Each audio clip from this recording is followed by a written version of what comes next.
Muy bien, proseguimos esta meditación del segundo domingo del tiempo de Cuaresma. Antes de comenzar esta reflexión sobre el Evangelio, quiero que me entiendan muy bien dónde está ubicado este texto de Mateo. Para muchos santos este Evangelio de la Transfiguración, acuérdense que curiosamente la Transfiguración está antes que la Pasión. Y al estar antes, lo que Jesús quiere es templar el espíritu de los apóstoles. Explico. Antiguamente, para que un sable o una espada fuera muy resistente, la espada se tomaba y se metía en el hielo. Ya que la espada se ponía en el hielo, se sacaba el hielo y se ponía sobre brasas incandescentes. Cuando la barra de fierro se sacaba de las brasas incandescentes, se volvía a colocar sobre el hielo. Entonces eso le daba una contextura, una fuerza para aguantar los golpes. Entre más se templara la espada, más golpes podía recibir. Entre menos se templara la espada, más fácil se podía quebrar. Entonces lo mismo quiere Jesús con los discípulos. Antes de este relato de la transfiguración, acuérdense que Jesús anuncia su muerte 3 veces antes. O sea, Jesús le dice clarito a los discípulos: el Hijo del Hombre va a ser entregado en manos de los sumos sacerdotes, los escribas y fariseos, va a ser crucificado, muerto, pero el tercer resucitará. Y Jesús lo dice 3 veces. Es decir, Jesús ya está templando el ánimo de los apóstoles. Ya que anuncia la pasión, Jesús se transfigura en presencia de ellos. Y después de la transfiguración, ve aquello glorioso, la transfiguración gloriosa de Jesús, cómo sus vestiduras se ponen blancas, que simboliza la presencia de Dios. Jesús se transfigura en un monte, es decir, está tocando a Dios, pues. Y lo ponen a 3 discípulos de testigos: Pedro, que representa a los discípulos más viejos; a Santiago, que representa a los discípulos medianos; y Juan, que representa a los discípulos más pequeños. Es decir, representa este pequeño grupito, representa a todo el grupo de los 12 que son testigos de la defensa de Jesús. Tiene un trasfondo eclesial, es decir, los apóstoles representan a la iglesia que contempla la transfiguración de Jesús. El blanco, dice en el texto de Marcos, que Jesús, sus vestiduras eran totalmente blancas, como resplandeciente como, ¿verdad? Aquí en Mateo, resplandeciente como el sol, y sus vestiduras se volvieron blancas como la nieve. En Marcos dice que se ponen blancas como nadie puede blanquear antiguamente las pangas de las lanchas, ¿no? Pero son detalles bíblicos. Pero el detalle es que el blanco simboliza a Dios.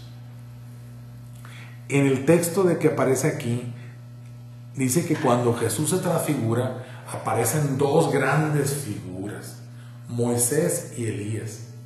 Y aquí estas 2 figuras nos indican a nosotros cómo tiene que ser la verdadera conversión.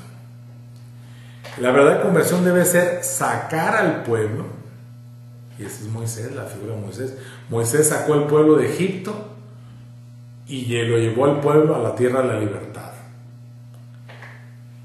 Y aparece Elías como el hombre que vivió tan profundamente la intimidad con Dios, dice el texto, que lo quería tanto Dios que se lo llevó al cielo en carro de fuego. Ciertamente que es una figura griega con todo lo que implica, pero curiosamente tiene algo de fondo. Es decir, la verdadera conversión es tanto levantar pueblos como es vivir en la profunda intimidad con Dios. Es decir, un profetismo político, voy a decirlo así, y un profetismo intimista. Es decir, tú tienes que vivir la amistad profunda con Dios y tienes que salvar este pueblo. Lástima que en siglos pasados siempre se planteaba más bien la intimidad con Dios, pero se olvidaba de esta figura de Moisés. Es decir, la verdadera conversión es tanto una conversión al pueblo como una conversión a Dios desde el interior. Pero es una invitación, no es a fuerza. Además es un dato muy curioso que pone aquí el Evangelio de Mateo, donde aparecen tanto Moisés, tanto Elías, ¿sí? Y esto denota que Jesús también vive en la profunda intimidad con Dios. Y para entenderlo esto más clarito, y aquí es donde está el punto medular del texto del Evangelio, dice que cuando estaban todavía hablando, una nube luminosa los cubrió y de ella salió una voz que decía, esto de la nube es un texto clásico del libro del Éxodo, lo que está de fondo, ¿no? La nube simboliza, curiosamente, la gloria de Dios que está sobre el pueblo. Acuérdense ustedes que en el mundo antiguo, en el libro del Éxodo decían que donde se dejaba la arca de la alianza, ahí estaba la nube siempre, cubriendo. A veces cubría todo el campamento, a veces cubría todo el pueblo, o cubría nomás donde estaba el arca. Entonces esta nube simboliza la presencia gloriosa de Dios. Y entonces dice el texto que se posó sobre eso una nube numerosa que los cubrió, y ella salió una voz que decía, y aquí viene el punto nuclear, este es mi Hijo muy amado, en quien tengo puestas mis complacencias, escuchen. Entonces el tiempo de Cuaresma es un tiempo para la escucha de la palabra. La pregunta es si tú tienes tiempo para la palabra. Dicen que la gran mentira es cuando uno dice no tengo tiempo, ¿no? Pero la pregunta de este domingo es más seria. O sea, dice, este es mi Hijo muy amado, escuchen. Es decir, para poder cambiar el corazón, tenemos que escuchar la palabra de Dios. Aquí, curiosamente, que dice que de pronto, prum, se acabó todo. Dice, al oír esto, los discípulos cayeron rostro en tierra, llenos de un gran temor. Jesús se acercó a ellos, los tocó y le dijo, levántense, no teman. Y alzando entonces los ojos, ya no vieron a nadie más que a Jesús. Mientras bajaban del monte, Jesús les ordenó, no cuenten a nadie lo que han visto, hasta que el Hijo del Hombre haya resucitado de entre los muertos. Ahora pregunto, una cosa muy curiosa del Evangelio de Mateo. Cuando se está Jesús transfigurando, Pedro le dice a Jesús, Señor, qué bueno sería quedarnos aquí. Esa es la tentación de todo hombre religioso, ¿eh? Señor, qué bueno quedarnos aquí. Si quieres, haremos 3 chozas, una para ti, una para Moisés y otra para Elías. Es decir, Pedro, vean que desinteresado. Dice, una choza para Jesús, una para Pedro y una para Elías. Es decir, en otras palabras, yo voy a ser el gerente. Se quiere agenciar. Él quiere gerentear la gloria de Dios. Y el mismo texto lo dice ante la necedad de las palabras de Pedro. Vean que son puras necedades, pobrecito.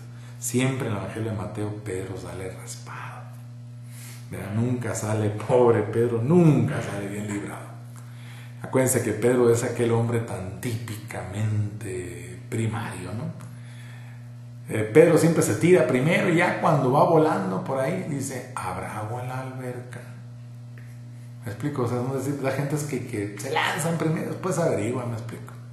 Pues así es Pedro. Siempre en el Evangelio de Mateo, que Pedro siempre sale diciendo torpezas, pero la tentación de Pedro es agenciarse, es decir, gerentear lo que no es suyo.